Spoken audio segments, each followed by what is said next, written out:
Few geopolitical schisms are as profound as the one dividing the Korean peninsula. North and South Korea exist in a state of deep, technical hostility. They share no diplomatic ties, are separated by formidable fortifications, and have legally remained at war for over 7 decades. This perpetual conflict is all the more striking considering that scarcely a century ago, they were the unified Korean Empire. This unity ended abruptly in 1910 when Imperial Japan, executing its expansionist ambitions, annexed the peninsula, maintaining a brutal occupation that lasted until the close of World War II. The critical turning point came in August 1945. Days before Japan finally surrendered, Soviet forces swept into the peninsula from the north while the U.S. military simultaneously advanced from the south.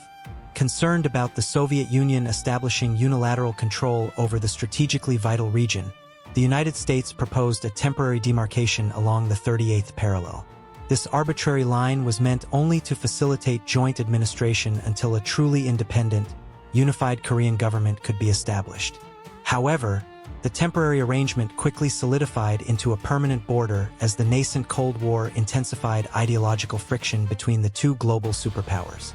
Korea found itself a proxy battleground, irrevocably split between the tenets of communism and Western capitalism. Consequently, two distinct sovereign states emerged, each asserting its sole legitimate authority over the entire peninsula. The simmering tension boiled over in 1950 when the North launched a swift, devastating invasion, nearly succeeding in its bid to conquer the entire South. Facing annihilation, the Republic of Korea appealed for international assistance.